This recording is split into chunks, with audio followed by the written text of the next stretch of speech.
संविधान सभा में संविधान का प्रथम वाचन 4 नवंबर से 9 नवंबर 1948 ईस्वी तक चला। संविधान का दूसरा वाचन 15 नवंबर 1948 ईस्वी से प्रारंभ हुआ, जो 17 अक्टूबर 1949 ईस्वी तक चला। संविधान सभा में संविधान का तीसरा वाचन 14 नवंबर 1949 ईस्वी को प्रारंभ हुआ, जो 26 नवंबर 1949 ईस्वी तक चला और संविधान सभा द्वारा संविधान को पारित कर दिया गया। इस समय संविधान सभा के 284 सदस्य उपस्थित हुए।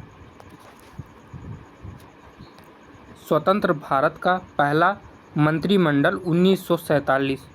मंत्री जवाहरलाल नेहरू प्रधानमंत्री, राष्ट्रमंडल तथा विदेश मंत्रिमाले, वैज्ञानिक शोध। दूसरा सरदार वल्लभ भाई पटेल, इनका विभाग था गृह, सूचना व प्रसारण, राज्य के मामले। डॉक्टर राजेंद्र प्रसाद तीसरे थे, खाद्य एवं कृषि विभाग इनका था। चौथा मौलाना अब्दुल कलाम आज़ाद, इनका विभाग शिक्षा था। पांचवा डॉक्टर जॉन मथाई, विभाग इनका था रेलवे एवं परिवहन। डॉक्टर BR अम्बेडकर, इनका विभाग था विधि। सातवां जगजीवन राम, इनका विभाग था श्रम। सरदार बलदेव सिंह, इनका विभाग था रक्षा। नौवां राजकुमारी अमृत कौर, इनका विभाग स्वास्थ्य था। 10वां CH भाभा, इनका विभाग था वाणिज्य। 11वां रफ़ी अहमद किदवई, इनका विभाग संचार था। 12वां RK षणमुगम शेट्टी, इनका विभाग था वित्त। 13वां डॉक्टर श्यामा प्रसाद मुखर्जी, इनका विभाग था उद्योग एवं आपूर्ति। 14 VN गडगिल, इनका विभाग था कार्य, खाना एवं ऊर्जा। नोट: भारत के रियासतों का एकीकरण करने के लिए सरदार वल्लभ भाई पटेल की अध्यक्षता में 5 जुलाई 1947 को रियासती विभाग, जिनके सचिव BP मेनन थे। संविधान निर्माण की प्रक्रिया में कुल 2 वर्ष 11 महीने 18 दिन लगे। संविधान के प्रारूप पर कुल 144 दिन बहस हुई। संविधान निर्माण कार्य में कुल मिलाकर 63,96,729 व्यय हुए। बहुत ही मोस्ट इम्पॉर्टेंट लाइन है। संविधान को जब 26 नवंबर 1949 ईस्वी को संविधान सभा द्वारा पारित किया गया, तब इसमें कुल 22 भाग, 395 अनुच्छेद और 8 अनुसूचियाँ थीं। वर्तमान समय में संविधान में 22 भाग, 395 अनुच्छेद एवं 12 अनुसूचियाँ हैं।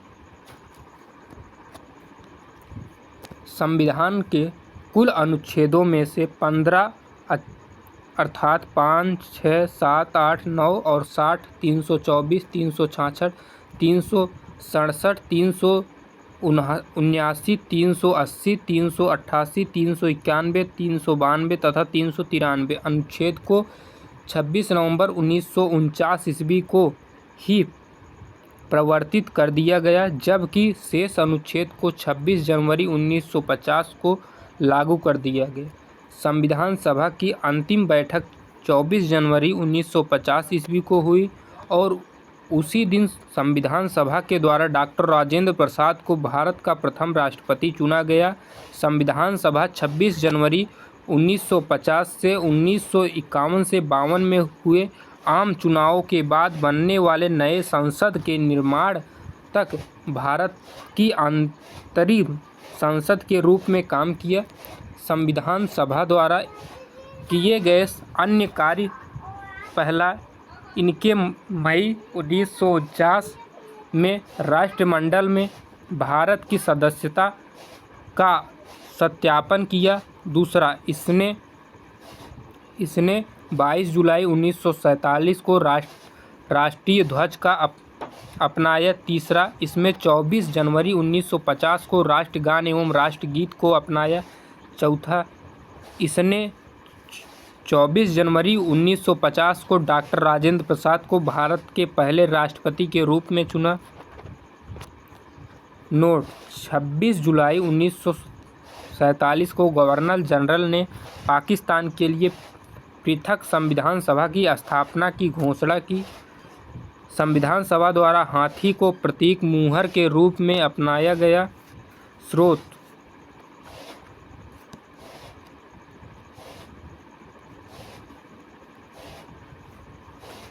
मूल संस्करण और सौंदर्यीकरण और समाजवाद शांति निकेतन के कलाकारों ने किया था, जिसमें नालंदा बोध और विहर राम मनोहर सिन्हा थे।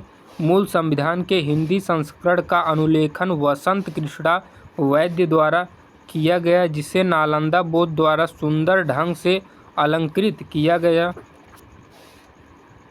नोट: HVR अयंगर को संविधान सभा का सचिव नियुक्त किया गया।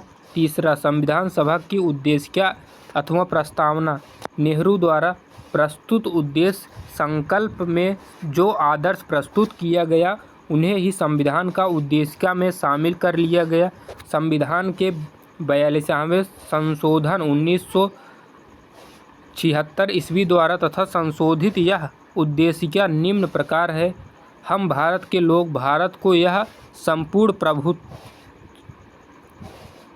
सम्मानन, समाजवादी, पंथनिरपेक्ष, लोकतंत्रात्मक गणराज्य बनाने के लिए तथा उसके समस्त नागरिक को सामाजिक, आर्थिक एवं राजनीतिक न्याय, विचार, अभिव्यक्ति, विश्वास, धर्म और उपासना की स्वतंत्रता, प्रतिष्ठा और अवसर को समाप्त प्राप्त करने के लिए तथा उन सब में व्यक्ति की गरिमा और राष्ट्र की एकता और अखंडता सुनिश्चित करने वाली बंधुता बढ़ाने के लिए दृढ़ संकल्प होकर अपनी इस संविधान सभा में आज तारीख 26 नवंबर 1949 ईस्वी को मितिमार्ग शीर्ष शुक्ल समाप्ति संवत 2006 विक्रमी को एतद द्वारा इस संविधान को अंगीकृत अधिनियम और आत्मर्पित करते हैं।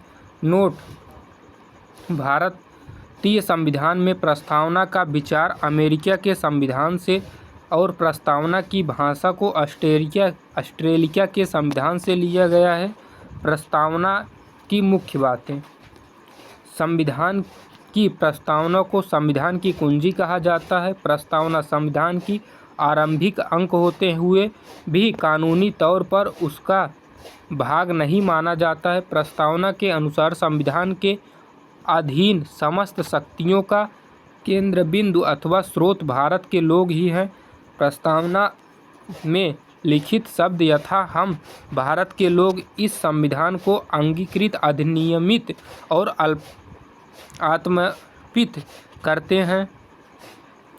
भारतीय लोग की सर्वोच्च प्रभुता का उद्देश्य घोषणा करते हैं। प्रस्तावना को न्यायालय में प्रवर्तित नहीं किया जा सकता। यह निर्णय यूनियन ऑफ इंडिया बनाम मदन गोपाल 1957 के निर्माण में घोषित किया गया है। यानी यदि सरकार या कोई नागरिक प्रस्तावना की अवहेलना करता है तो उसकी रक्षा के लिए हम अदालत की सहायता नहीं ले सकते हैं।